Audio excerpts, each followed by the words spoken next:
Cyberpunk, a dystopian and authoritarian futuristic city life. Bright neon lights in a seemingly always rainy nighttime, the influence of Japanese and Chinese architecture, as well as an overall gloomy vibe as humanity decays away. Well, that's a happy start to a video. Anyways, today I want to take it upon myself to build an entire city in a cyberpunk themed setting from scratch. I have never done anything like it before, and creatively speaking, this is my greatest challenge so far. I spent an entire 50 hours on this build alone. And without further ado, grab some snacks, stay hydrated, thank you so much for watching in the first place, and enjoy the video. As mentioned last episode, I wanted to rework the main hub for this world, and that's exactly what I did. This is the new layout. One section is for practicing different topics, another for the builds themselves. Newly added is this third section named Tools. There I can store some useful stuff like the color field, some amazing gradients and other stuff. And here's just a little reminder why I started this series. Maybe I'll texture and detail this at some point, but for now I don't think that's necessary. Before starting with the actual build, I need some practice. Now, Cyberpunk is very hard to just practice, so let's split it into some different topics. This is an extremely hard skill to master if you don't have an artistic eye like me, and as you could probably tell from my sketches I made last episode, I suck at art. This means composition is not something that came to me naturally. Now this is also not a topic I can learn just in this one episode alone. I will learn the basics, and from here on out I will improve it with every future build. This first build here shows kind of a skyline concept that I want to achieve. Looking at the city from the side, there should be a massive tower at the center, and the skyline slopes down toward the city's edges like a bell curve. The second build is a 3D layout. The bell curve disappears a little as the buildings closer to the skyscraper are shorter than the ones behind it. This is very important though, as the build is mostly meant to be looked at from the street. The focus here is scale and depth. If the front row of buildings were too tall, I wouldn't see a second layer of buildings behind it. This is also a general layout I used later for the actual city. Let's move on to the next topic. Again, a broader topic that exceeds the cyberpunk theme, but plays a major role here. At first, I used the same gradient in 3 different ways. This one is a simplex noise pattern, which isn't that great for cyberpunk buildings. The second is a linear gradient, while the last one is a Bezier gradient. The former gradually changes color from one point to the other, which makes sense for nicer buildings. The latter bleeds the colors together more, which looks better on worn down houses. Then I built some apartment blocks with some basic detailing, ready to be textured. Now let me copy this over here. I want to add key points of color across all buildings. This is a very distinct color to the gradients, but makes the buildings blend together. And the last topic, I thought it would be helpful to practice building some cyberpunk details like neon signs, pipes, vents or AC units, solar panels, antennae, and street lamps. I followed closely to the reference to get a feel for it. This is by far the hardest topic for me. At this small scale, every block matters. I tried sticking to the reference as much as possible. Well then, that's all the practice for now. Hold on a second, there is something I forgot. I forgot to remind you to like and subscribe. Yeah, sorry, not sorry. Anyways, what I wanted to say is that there's technically also a 4th topic that I had to work on, but that happened more unconsciously. I didn't know how important this was, especially for this building style that is completely outside my comfort zone. Early on, I followed the reference pictures very closely, almost copying them entirely. Later down the line, I felt more comfortable and started to add some personal flair. I'll definitely keep working on this as the series continues. Now, let's get started with the actual city build. First, I need a layout, which you can see is very similar to the one shown earlier. The massive megacore skyscraper is in the very center on a small plaza. There are 2 roads leading to the central plaza, but the roads don't just end here. It is actually a continuous road that goes underneath the skyscraper through a tunnel. In the other directions are streets without cars, kind of like a shopping mile. The yellow zone is for slum-like shops and cramped apartments on top. These are the cheapest ones and are quite worn down. Lime are slightly better apartments, and green are corporate buildings. They are much taller and sterile looking, meaning they'll be mostly grayscale. These serve as a backdrop for the other more colorful houses, and the corners are empty for now. Originally, I planned a bigger city, but I quickly realized the scale is already a massive undertaking. Well then, let's add the rough sizes of the buildings.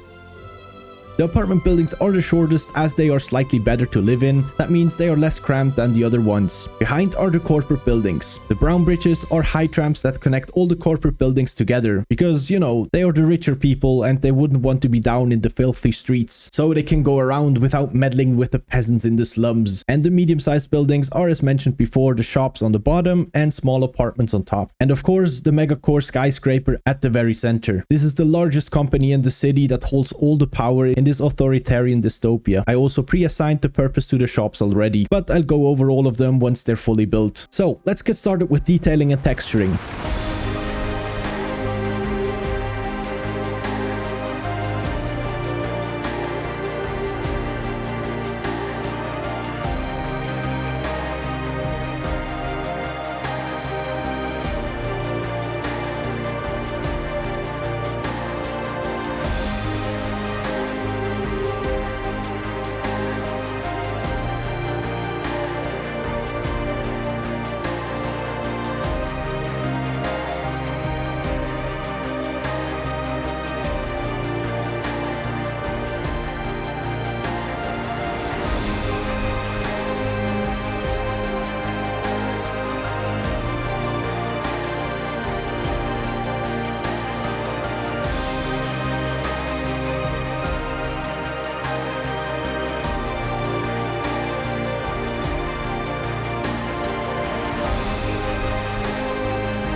This was extremely challenging as it entails tons of repetition. Always detailing it slightly differently was really hard at first. I had to take frequent breaks, which mostly consisted of watching Hermitcraft or late night quantum physics videos. Yeah, I don't know how I made that connection. Anyways, eventually I found my rhythm. Still, the shops were the most time consuming part as they are highly detailed and some have partial interior decorations. And interiors are something I have not yet tackled in the series. It is probably also the one topic that I'm most scared of. Well then, let me quickly go through the shops and explain what they actually are. Quell is a bar at the Central Plaza. Next to it is a software store. Crypt is a self-served cafe. You just pay your credits and get your cafe, kinda like a vending machine. Then a simple ramen place. Nexus is a body mod shop. Here, one can buy cyberware to enhance their body. 3D Print is a restaurant where the food is 3D printed. Then a simple burger place. No Hacks is a shop for hacking tools. But because these are illegal, they are called No Hacks. To sign to the authorities, hey, we are definitely not selling any hacking tools. Yeah, very much on the down low. Boombite is a weapons dealer. And then a simple taco place. Brood is another cafe. Since I needed a 5-letter name for the cafe, I almost named it Beans at first. A small pharmacy because people don't care too much about their health. AI's Kitchen is a restaurant where the food is made by AI chefs. Forged is a cyberware clinic where you can get your body enhancements implanted. This is a massive 2-story nightclub, and this is a drone shop. Chromes is another cyberware clinic. At the Oblivia bar, you can drink yourself into oblivion. Noodles is, as implied, a noodle place. Then a hardware store. Slack is another weapons dealer. Nulls is a simple cafe. At Sushin, you can get augmented sushi. Cyberg is a bit of a shabbier burger place. 404 Cow is a synth meat restaurant. Then Daru is a hacking tool store. The name comes from a character of one of my all-time favorite animes, Steins Gate, where one of the main characters is a hacker whose nickname is Daru. Dynasty is just a bad wordplay of mine for a Chinese restaurant. Then Glitch is a sim arcade, kinda like VR, but probably highly advanced AR and VR. Tattoo is a small tattoo shop. Upgrades is another body mod shop where you can buy customized body enhancements. At Sliced, you are served pizza. And at last, Cybermart is a grocery store. Ooh, that was a lot. As you can see, all of them have their own purpose in this city. With the names, I definitely didn't have any help from my good old pal, Mr. GPT.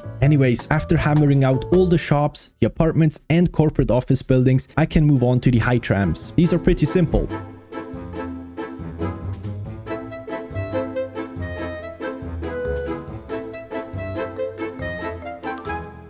And that's all there is to it. Well, for the tracks. The actual trams I'll add later. And now the centerpiece of the entire city, the Nullspire. I have always wanted to make a twisted building like this. I even did a second version, which is the one I chose. I added lights inside for this cool spiral lighting, and after a quick texturing job and some simple detailing, I'm already done. This is the megacore skyscraper where all the people with power reside. Before I continue, I wanted to quickly showcase the build thus far. Since a Cyberpunk City is best experienced at night, as well as during rain, here's what it looks like. Well then, it's time for the most daunting task, detailing. While this looks decent so far, I can take this a step further by adding all different kinds of details. To name just a few, I'll build vents, AC units, water tanks and pipes, antennae, dumpsters, sewers, a crane, graffiti, satellites, cars, ATMs, vending machine. I think you get the idea. There's a ton of details to add. Let's start by improving the texturing by using the same technique I used while practicing. By adding these key points with a distinct coloring, it connects the buildings. It is almost a disruption in the texturing which stretches across all the apartments. It could also be some kind of washed away graffiti, but I'll do some actual graffiti later. Next, let's add some signs to a few corporations. There's Cryo, Nix, Adder, and Signer. I also made a layout for what I wanted to build in the corners of the city, as I have now also settled on what to build there. Well then, let's add some dumpsters all over the place. Next, I tried my hand at building a crane. Let me know in the comments how well I did on this one. I added lights to the tunnel that goes underneath the Nullspire. One of my favorite additions to this place is the graffiti. I added a lot of them on the walls of the corporate buildings. They're essentially just some weathered pixel art. The next process took quite some time to get right. AC units, vents and pipes, as well as some water tanks. After a little bit of struggling, I got into a flow and hammered them out pretty quickly. Some of the roofs could use some antennae, so let's add some of those. Of course, I can't forget about satellite dishes.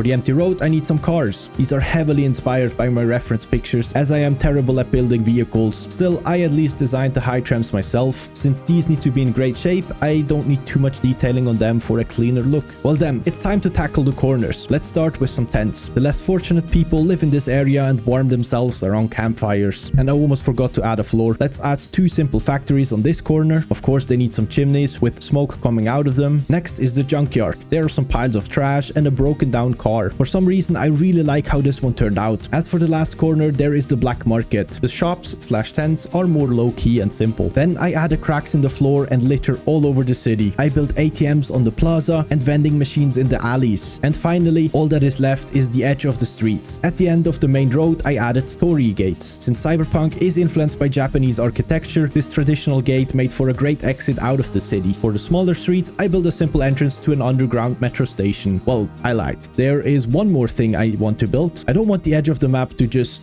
fall off. So I added this wall here. Does it look great? No, absolutely not. But if I set it to nighttime, turn on shaders and make it rain, it blends in perfectly. With these shader settings, it makes for a great border around the city. And this is it. That's the entire city build. Let me present to you Null City.